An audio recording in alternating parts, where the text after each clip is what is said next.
তার মানে এটা তুমি বলছো যে মেয়েরা মাথা খায়? মা গান করছে, তুমি রবে নীরব। এটা কি গো? এটা ভেটকি পাতুরি নাকি? রেডি হচ্ছে এর সাথে ভাগো।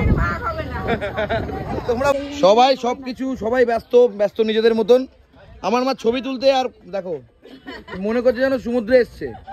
কি হবে এটা? ইলিশ বেগুন হবে। আমরা গান চলছে আমাদের সুন্দর জুড়ে আমার ভিতর বাহিরে। গান তো চলছে গানের মতন, কিন্তু শুভদা দেখো ঘুমাচ্ছে ঘুমানোর মতন, নাক ডেকে ঘুমাচ্ছে, নাক ডেকে। এদিকে আমাদের রনিতা দি কি করছে সব বুঝতে পারছি না আমি। মা গান করছে, তুমি রবে নীরবে হৃদয়ে মম, তুমি রবে নীরবে। না মানা কিতে আখিতে যা না মানা।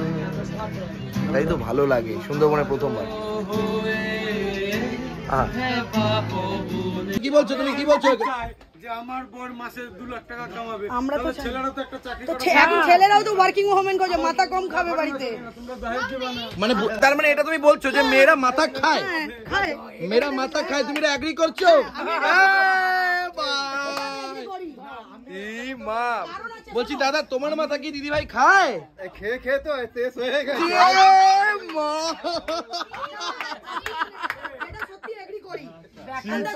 সবাই সবকিছু সবাই ব্যস্ত নিজেদের মতন। আমার মা ছবি তুলতে, আর দেখো মনে করছে যেন সমুদ্রে এসছে। হ্যাঁ দেখো, আবার চোখে চশমা পড়েছে। আবার বাড়িতে যাবে, আবার রান্না করবে, আর বলবে আমি আর পাচ্ছি না রে, আমার শরীরটা কি খারাপ। সাদা খাবার হবে, সাদা খাবার। সবাই ওরাই বলে রিল চলছে রিল। যাবি ভেসে যমুনা নগরে, দুনিয়ায় আইলো তুফান, আইলে যাবি রে, হেসে হেসে যাবি ভেসে নদীরা নগরে।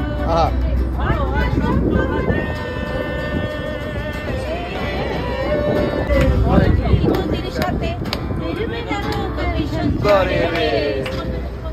মন আমার কেমন কেমন করে ও বধুরে, মন আমার কেমন কেমন করে ও বধুরে, মন আমার কেমন কেমন করে। এই গানটা শেষ গান, এরপরে আমাদের জঙ্গলে ঢুকতে হবে, অফ করে দিতে হবে গান। জঙ্গলে হবে না, কোনো গানই হবে না। বাঘের গান বাঘ নাচবে জঙ্গলে যাওয়ার পরে। কেস করেছে। আমরা এবার কিন্তু জঙ্গলে প্রবেশ করছি একটু করে। क्या बात, বাঘ নিয়ে গান করা শুরু করে দিয়েছি। আমাদের এত কিছু খাইয়ে নিজে খাচ্ছে পান্তা ভাত, দেখেছো? কোথায় টাকা রাখবে? টাকা কোথায় রাখবে আমি বুঝতে পারছি না। হ্যাঁ, নিজে টাকাটা কোথায় রাখবে? কিছুক্ষণ আগে মালিকের রিসর্ট চলে গেল, দেখো ওই পান্তা ভাত ইলিশ মাছ ভাজা। এই তো ক্যামেরা চলছে বলে মনে হয় নিল, নাহলে নিত না।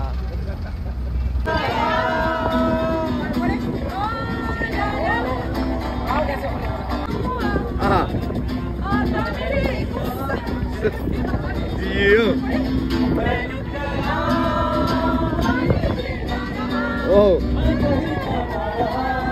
क्या करूं मैं दिलरुबा। आहा, ये সবাইকে উঠাও জিও। হ্যাঁ উঠাও।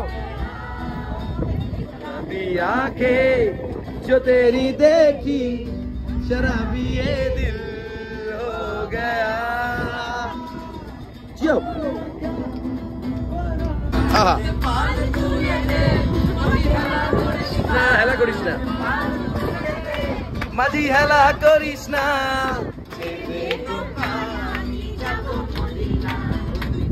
প্রথম প্রেম আমার নীলাঞ্জনা। সবাই মিলে সে প্রথম প্রেম আমার নীলাঞ্জনা। মায়ের ফোন পড়ে গেছে হাততালি দিতে গিয়ে। আরে সবিতা তার কথা কেউ বলে না, সে প্রথম প্রেম আমার নীলাঞ্জনা, সে প্রথম প্রেম আমার নীলাঞ্জনা, সে প্রথম প্রেম আমার নীলাঞ্জনা। অন্যরকম লাগছে সুন্দরবনে, এরকম হয় না বেসিক্যালি, রিয়েলি এরকম হয় না। কোর জঙ্গলে জোনা হাতালি হাতালি, জিও জিও জিও জিও। আমারে বাবা কি রিল বানাতে পারে সোয়াতিনি, দেখো এখন আবার একজন তো ধরেও নিয়েছে, ও আরেকজন আছে, ও মা দেখিনি আমি। এই একজন ঘুমাচ্ছে, এই আর একজন ঘুমাচ্ছে, ও আবার বলেছে বলে উঠেও পড়েছে। নীরবতা আমার কি ব্যথা, চেনার মতো কেউ ছিল না, এই আমাকে। ব্যথা পেয়েছো জীবনে? ব্যথা পেয়েছিস জীবনে? 18 বছর বয়স পাবে কি? ও পেয়েছে, ও বলছে পাইনি, ও বলছে পেয়েছে। কথা ব্যথা পেয়েছো জীবনে? না পাওনি, একটাই। ও মাই গড, গানটা গাইছে, গানটা গাইছে। সুগদা ব্যথা পেয়েছো জীবনে? বিশাল। আর তোর কথা ভেবে লাভ নেই, আমার জানি তোর ব্যথাটা। যে গানটা গাইছে হ্যাঁ সবচেয়ে ব্যথা সেই পেয়েছে, তার জন্যই গানটা গাইছে। মানে আমার কথা, কালকে ওই সিঁড়িতে উঠতে গিয়ে পড়ে গেলাম, কি ব্যথা। তুমি ব্যথা পেয়েছো জীবনে? আমিও গাইছি। মানে তোমারও ব্যথা নাকি দীপায়ন দা? ব্যথা পেলে মজা আছে, ব্যথা পেলে মজা আছে, নতুন কিছু শেখারও আছে, আচ্ছা শিক্ষা পাওয়ারও আছে। তুমি তো ব্যথা পেয়েইছো। আমার জীবনে সবাই আমার ভালোবাসে, কারণ আমি ব্যথা পাইনি। নতুন গার্লফ্রেন্ড হয়েছে তোমার। আর ব্রাদার, তোমার জীবনে ব্যথার গল্প কি আছে? আমার জীবনে ব্যথার গল্প আছে কি ব্যথা? না, ব্যথা কোনো ব্যথাই নেই, কোনো ব্যথাই নেই। শুধু সুখ, শুধু আনন্দ। কেস করেছে। জীবনে ব্যথা আছে কি? ব্যথা যখন আমাদের 30 বছর ছিলাম, 25 বছর ছিলাম, হ্যাঁ। তখন ব্যথা ছিল, অন্য ব্যথা ছিল। এখনো? আচ্ছা এখন আমাদের বয়সটা এসে দাঁড়িয়েছে 50-55, আচ্ছা, এখন আমাদের ব্যবসায়িক ব্যথা। ব্যবসায়িক ব্যথা। কিন্তু জীবনে একটা সময় ব্যথা ছিলই। ব্যথা, সবই তো ব্যথা, আপনার ব্যথা ছিল। ব্যথা ছিল। क्या बात, क्या बात। ব্যথাই জীবন, ব্যথা না পেলে জীবনে মজা নেই। জীবনের মজা কি? এই যে পুস্তক করছি,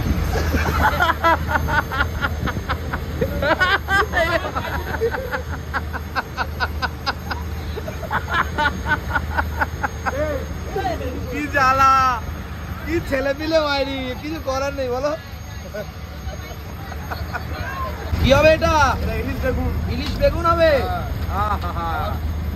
এটা কি গো, এটা ভেটকি পাতুরি নাকি? রেডি হচ্ছে, রেডি হচ্ছে। দেখবো আমরা, রেডি এক পিস দেখবো।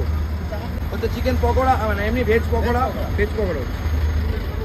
দিদির খুব পছন্দ হচ্ছে ভেটকি মাছের পাতুরি, এদিকে আসো। এই দেখো, এই দেখো ভেটকি মাছের পাতুরি রেডি হচ্ছে। ওরে বাবা রে, আমি তো চারখানা খাবো। চলছে ভেটকির পাতুরি। এই দেখো কলার পাতাতে ভেটকি মাছ চলে গেল, সাইজগুলো বুঝতেই পারছো তোমরা, একদম চমচমাট রমাট। আহা, কি লাগছে বন্ধুরা, লোভ লাগছে? তোমরাই বলো তো, তোমার তো হেভি লোভ লাগছে। একাই বুঝে নেবো নাকি? ওরা হাসছে তো, কেমন? খারাপ বলছো না তো তোমরা, শুধু ভালো বলছো কেন?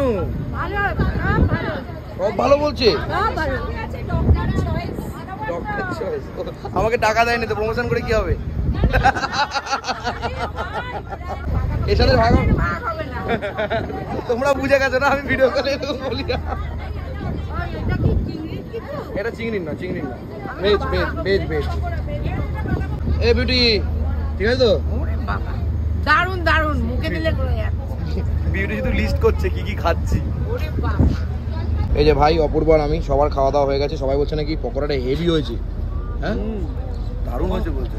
আমার ভালো লাগাতে না, সবাই বলছে ভালো হয়েছে। অ্যাকচুয়ালি বলেছিল আমাকে কুচো চিংড়ির পকোড়া করবে। আমি বলি কুচো চিংড়ি হলে কি পেট কামড়াতে পারে, তার থেকে ভেজ পকোড়া করে দাও, পেটটা কামড়াবে। চিকেন পকোড়ার থেকে ভেজ পকোড়া বেশি টেস্টি হয়েছে। চিকেন, তাই? চিকেন পকোড়াটা খেয়েছি, তার থেকে ভেজ পকোড়া বেশি টেস্ট। অনেক বেশি taste। বাহ বাহ বাহ। পকোড়া মানুষ অনেক রকম ভাবেই খাওয়া দাওয়া করে, হেভি লাগে। এখন কি করছেন স্যার? বাহ বাহ বাহ, মাছ ভাজাভাজি চলছে, হয়ে গেছে। এখন বেগুন ভাজা হচ্ছে ইলিশ মাছের জন্য। কে আবার দালাল গো, তোমার বন্ধু ওই দেখো, তাই তো দেখেছো? তাই তো আমি কিন্তু এখন তোমার গার্লফ্রেন্ড। হ্যাঁ, তোমার গার্লফ্রেন্ডকে তুমি অপমান করছো। কবে থেকে হলো নিজেই তো বুঝতে পারছি না। বনবিপিন মন্দির, চলো এবার যাই। আমরা এসেছি অপূর্ব, আমরা কোথায়? সুদর্ণখালি। সুদর্ণখালি, সুদর্ণখালি সত্যি জায়গা খালি, নামের সাথে বেশ মিল আছে না? হ্যাঁ, ভালো মিল আছে। সুদর্ণখালি এখানে ও প্রত্যেকবারই আসি, প্রত্যেকবারই একই কথাই শুনি। মোটামুটি অনেক বাঘ দেখা যাচ্ছে, কেউ খাই নিচে, তারপর দেখি আমরা আমাদের সময় কিছু নাই। এই ছেলেটা মেয়ে পাচ্ছে না বলে আমাকে মানে কি বলবো, এরকম করে টিপেই যায়। আমি ওয়ার্ল্ডের ফ্যাটেস্ট ম্যানকে টিপবো না তো কাকে টিপবো? মানে ভুড়ি টিপছি তো। কি বাজে ছেলে ভাই, তাহলে টিপবি? বিশ্ব মোটা দিবসে বিশ্ব মোটা মানুষকে টিপবো না তো কাকে টিপবো? আর তুই যে টলেস্ট, সব থেকে লম্বা, পৃথিবীর সবচেয়ে দেখি অষ্টমতম আশ্চর্য কষার আশ্চর্য। অলিও। আমরা এখন জঙ্গলের মধ্যে প্রবেশ করছি। বাপরে বাপ, দেখো বাঘ দেখা ভাগ্যের ব্যাপার, যদি এটা কখনো হয় মনে করবো সেটা ভাগ্য। চেষ্টা করছি দেখার, ধৈর্য আমাদের এখন অন ফোকাস রয়েছে। বাঘ দেখা মানে আর 1 কোটি টাকার লটারি পাওয়া একই ব্যাপার, সত্যি তাই। দেখো